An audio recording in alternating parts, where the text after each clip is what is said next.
औज़ुबिल्लाहिमिनश्शैतानिर्रजीम बिस्मिल्लाहिर्रहमानिर्रहीम अस्सलाम वालेकुम। कैसे हैं आप सब लोग? Hope you all are doing well.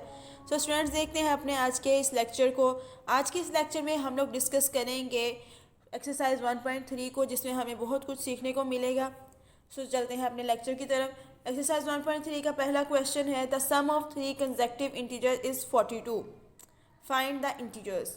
ठीक है, कि कोई से तीन इंटीजर्स हैं, कंसेक्टिव मतलब कि एक साथ होते हैं। ठीक है, जैसे 1 2 3 या 3 4 5, ठीक है, इस तरह से होंगे वो। तो उसने बोला है कि फाइंड द इंटीजर्स।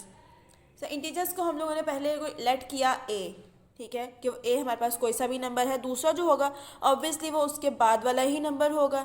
ठीक है, सो उसको हम लोगों ने a+1 कह दिया, और थर्ड वाला जो है वो ए के 2 नंबर बाद आएगा, तो हम लोगों ने a+2 कर दिया। So a+1 and a+2 are the integers. इन तीनों का जो सम था वो हमारे पास था 42। ठीक है, इन तीनों का सम हमारे पास 42 था, तो हमने इन तीनों का सम किया। इन तीनों का सम हमने 42 के इक्वल कर दिया, जो उसने हमें क्वेश्चन में बोला था। जब इन तीनों को हम लोगों ने ऐड किया, हमारे पास आया 3a+3 = 42। तो a जो यहाँ पे प्लस में था यहाँ पे, ठीक है, 3a+3 जो था, 3 को हम लोग यहाँ से उठा के उस दूसरी तरफ ले गए। दूसरी तरफ जाके जब ये प्लस में था तो ये हो जाएगा माइनस में। सो 3a = 42 - 3, 42 - 3 किया, आ गया 39, 3a as it is. Okay, so यहाँ पे हम लोगों ने, हमें चाहिए थी a की वैल्यू, सो हम लोगों ने a को यहीं पे रहने दिया और 3 को उस तरफ ले जाकर डिवाइड कर दिया। 3 1 = 3 एंड 3 3 = 9, सो 13 आ गया। सो a था 13। सो दूसरा इंटीजर हमारे पास था a+1, हमारे पास a की वैल्यू आ गई, हमने इसमें पुट की a की वैल्यू। a की वैल्यू थी 13, 13 + 1 किया, हमारे पास आ गया 14। a+2 था, a+2 करके हमने 13 + 2 किया, तो हमारे पास आंसर आया 15। ठीक है, सो हमारे पास तीन इंटीजर्स आ गए, 13, 14 एंड 15। सो यही इसका आंसर है। अगेन देख लो, उसने हमें तीन इंटीजर्स। तो जब उसने बोला है कि कंसेक्टिव इंटीजर्स हैं, सो कंसेक्टिव इंटीजर्स होते हैं एक दूसरे के साथ होंगे, एक साथ आएंगे। वो हम लोगों ने लेट कर लिया a और a+1 और a+2। a+1 a+2 का हम लोगों ने किया ऐड करके हम लोगों ने उनका सम जो था वो 42 के इक्वल कर दिया, जो कि उसने हमें क्वेश्चन में बोला था, वो हम लोगों ने यहाँ पे कर दिया स्टेप में। उसके बाद इन तीनों को जब ऐड किया, हमारे पास आया था 3a + 3 = 42। 42 - 3 किया, 3 जो इस तरफ प्लस में था उस तरफ जाएगा तो माइनस में हो जाएगा। 42 - 3 करके हमारे पास आया था 39, और 3a एज इट इज़ ही रखा। 3a जो था यहाँ पे मल्टीप्लाई हो रहा था। ठीक है, सो a को हम लोगों ने फाइंड करना था, a को हम लोगों ने यहीं पे रहने दिया और 3 को उठा के दूसरी साइड पे ले जाकर इसको डिवाइड कर दिया। 3 1 = 3 एंड 3 13 are 39। सो ये कैंसिल हो के हमारे पास a की वैल्यू आ गई 13।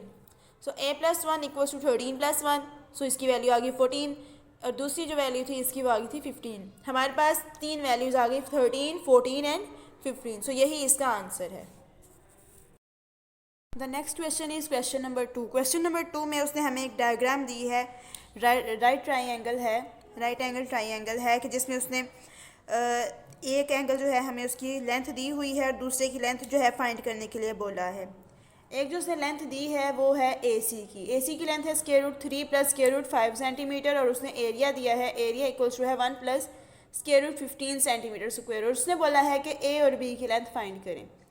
सो एरिया का जो फार्मूला है वो होता है A = 1/2 AC × AB। ठीक है, सो हम लोगों ने इसकी लेंथ को फाइंड आउट करने के लिए ये फार्मूला अप्लाई किया। A की जगह पर उसकी वैल्यू अप्लाई की है, और उसके बाद 1/2 फार्मूला का AC की उसने वैल्यू हमें दी हुई थी, हमने उसकी जगह पर उसकी वैल्यू लगा दी, और AB हम लोगों ने फाइंड करना था। उसके बाद हमने किया क्या है कि 2 जो यहाँ पर डिवाइड हो रहा था उसको दूसरी तरफ ले जाकर मल्टीप्लाई कर दिया। यहाँ पे 2 × 1 + √15 डिवाइडेड बाय दिस वैल्यू, क्योंकि ये दोनों आपस में मल्टीप्लाई हो रही थी तो ये यहाँ आकर डिवाइड हो जाएगी। जब डिवाइड कर दिया इसको, हमारे पास आया 2 + 2 √15 डिवाइडेड बाय √3 + √5 = AB।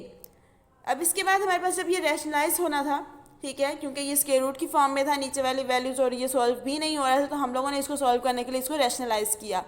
रैशनलाइज जब हम लोगों ने किया, हमारे पास आ गया 2 + 2 √15 divided by √3 + √5 multiply by √3 - √5 divided by √3 - √5 = AB।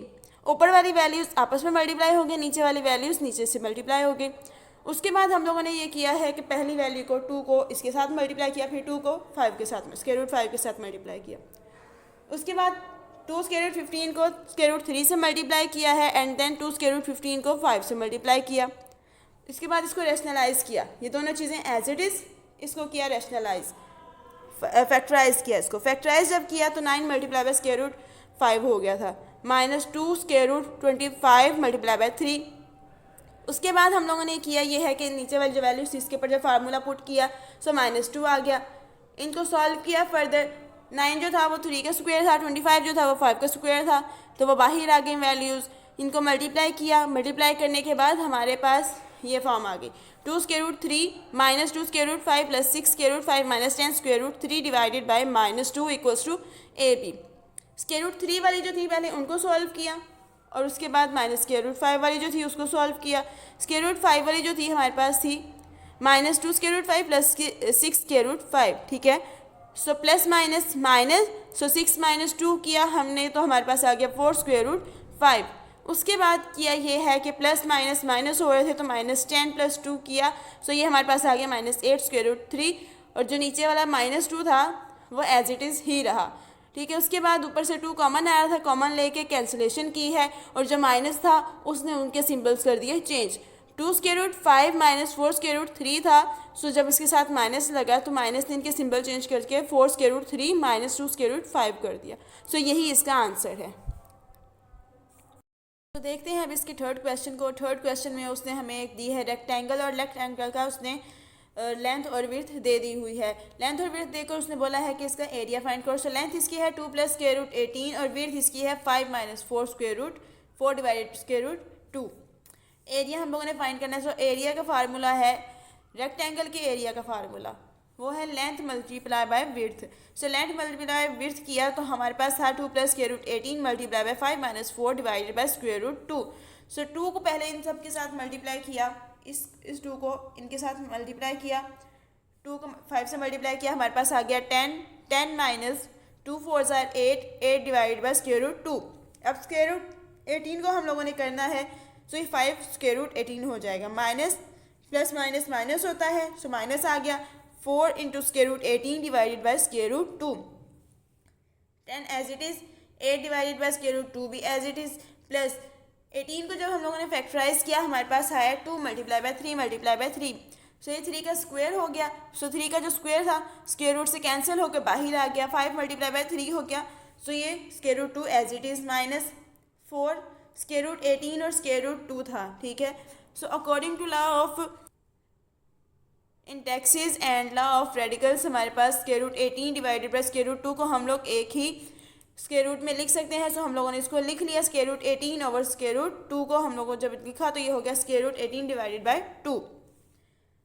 सो ये जब हम लोगों ने इसको सॉल्व किया ये दोनों चीज़ें एज इट इज़ ही आ गई, 5 3 = 15 हो गया, 15 - 4 स्क्वायर रूट 9, 2 9 = 18 था, सो ये स्क्वायर रूट 9 आ गया। उसके बाद स्क्वायर रूट 9 को जब हम लोगों ने फैक्टराइज किया, सो 3 3 = 9 एंड 3 1 = 3, सो ये 3 का स्क्वायर आ गया, स्क्वायर जो था वो स्क्वायर रूट से कैंसिल होकर 4 मल्टीप्लाई बाय 3 बचे, बाकी सारी चीज़ें एज इट इज़ ही रही हैं, सारी की सारी वैल्यूज़ वही हैं। उसके बाद हम लोगों ने किया ये है कि इस चीज़ को अब हम लोगों ने रैशनलाइज करना है, बाकी सारी चीज़ें सॉल्व हो गई, अब इस चीज़ को रैशनलाइज करना था क्योंकि इसके नीचे जो था ओवर की फॉर्म में स्क्वायर रूट था, हम लोगों ने इसको रैशनलाइज किया, रैशनलाइज करके square root 2 divided by square root 2 था, सो माइनस जो था माइनस से कैंसिल हो गया, ठीक है।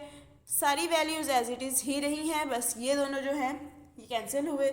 उसके बाद हमने ये किया, इसको जब स्क्वायर रूट किया कैंसिल किया, इसको रैशनलाइज किया, सो ये नीचे स्क्वायर रूट 2 का स्क्वायर बन रहा था, स्क्वायर का जो था ये कैंसिल हो गया, स्क्वायर और स्क्वायर रूट दोनों कैंसिल हो गए, -2 + square root 15 × square root 2 -8 square root 2 और नीचे बचा था 2, so 2 1 = 2 and 2 4 = 8, -2 + 15 square root 2 -4 square root 2 आ गया हमारे पास। सो ये भी स्क्वायर रूट वाली वैल्यू थी, ये भी स्क्वायर रूट वाली वैल्यू थी, स्क्वायर रूट 2 था इसके पास भी और दूसरी वैल्यू के पास भी स्क्वायर रूट 2 ही था। सो जब ये दोनों सेम थी तो हम लोगों ने इसके जो कांस्टेंट थे उनको कर दिया add, -2 + 15 square root 2 -4 square root 2 था, सो 15 - 4 किया हमारे पास हो गया 11, -2 + 11 स्क्वायर रूट 2 इसका आंसर है। इसमें हम लोगों ने सिंपली एक फार्मूला अप्लाई किया है और फार्मूला में वैल्यू पुट करके सारी कैलकुलेशंस की हैं। सो चलते हैं अपने नेक्स्ट क्वेश्चन की तरफ। Next question is find two numbers whose sum is 68 and difference is 22। So उसने हमें बोला है कि दो नंबरों का जो सम है वो है 68, उनका जो डिफरेंस है वो है 22। तो हम लोगों ने नंबर्स लेट किए, एक एक्स और एक वाई। एक्स प्लस वाई किया तो 68 आंसर आना था, और एक्स माइनस वाई करेंगे तो 28 आंसर आएगा, जो कि उसने हमें क्वेश्चन में ही बोल दिया। हमने क्वेश्चन की कंडीशन उस पर अप्लाई कर दी। उसके बाद हमें चाहिए थी एक्स और वाई की वैल्यू। ठीक है, हम लोगों ने इन दोनों को ऐड किया। अगर हम लोग सब्ट्रैक्ट करते तो हमारे पास y की वैल्यू आ जाती, अगर हम लोग ऐड करेंगे तो हमारे पास x की वैल्यू आ जाएगी। हम लोगों ने इसको किया ऐड। जब हम ऐड करते हैं तो हमारे पास नीचे वाली वैल्यू के सिंबल चेंज नहीं होते, लेकिन जब हम लोग इसको सब्ट्रैक्ट करते हैं तो माइनस जो है उनके सिंबल्स को चेंज कर देता है। So X plus Y equals to 68, X minus Y equals to 22। इन दोनों को ऐड किया, प्लस वाई और माइनस वाई एक दूसरे से कैंसिल हो गए, और x जो था वो x में जब ऐड किया ये हो गया 2x इक्वल्स टू 90। x जो था वो 2 के साथ मल्टीप्लाई हो रहा था और हमें सिंपल x की वैल्यू चाहिए थी, तो जो 2 था हम लोगों ने इधर ले जाकर इसको डिवाइड कर दिया। ठीक है, सो हमारे पास x की वैल्यू आ गई 45, एक वैल्यू हमारे पास ये आ गई। अब हमें चाहिए थी y की वैल्यू। सो इन दोनों में से किसी में भी हम x की वैल्यू पुट कर देंगे तो हमारे पास y की वैल्यू ईजिली आ जाएगी। हम लोगों ने वैल्यू पुट की है पहले वाले में, x plus Y equals to 68 था, x की जगह पे हम लोगों ने रखा 45 plus Y equals to 68। So Y equals to 68 minus 45, so Y equals to आ गया 23। सो हमारे पास दो वैल्यूज आ गई है, एक 45 और 23। So the next question is कि उसने बोला है the weather in Lahore was unusually warm during the summer of 2024। The TV news reported temperature as high as 48 degree Celsius. उसने टेम्परेचर दिया है 48 डिग्री सेल्सियस। ठीक है, ये वाला टेम्परेचर देकर उसने बोला है कि एक फार्मूला है, इसके अंदर आप वैल्यू पुट करो और हमें जो है टेम्परेचर बताओ फ़ारेनहाइट स्केल में। उसने हमें सेल्सियस में दिया है और फ़ारेनहाइट में हम लोगों ने इसको फाइंड करना है। सो सिंपली उसने जो फार्मूला दिया उसमें वैल्यू पुट की है 9/5। टेम्परेचर जो उसने दिया था वो डिग्री सेल्सियस में था, हम लोगों ने वो पुट किया 48 प्लस 32। सो 9 मल्टीप्लाई में 48 किया 432 आ गया, डिवाइडेड बाय 5 प्लस 32 दोनों का लिया, इसको दोनों को किया हम लोगों ने डिवाइड करके हमारे पास आ गया 86.4। आप चाहें तो इसको एलसीएम लेकर भी कर सकते हैं। ठीक है, 86.4 आ गया, 86.4 प्लस 32 इन दोनों को जब हम लोगों ने ऐड किया हमारे पास आंसर आया 118.4। सो यही इसका आंसर है। होप्स हो कि आपको आज के लेक्चर की समझ आई हो। अगर किसी भी स्टूडेंट को समझ ना आई हो तो आप लोग कमेंट सेक्शन में पूछ सकते हैं। अपना बहुत सारा ख्याल रखिएगा, दुआओं में याद रखिएगा। अल्लाह हाफिज़।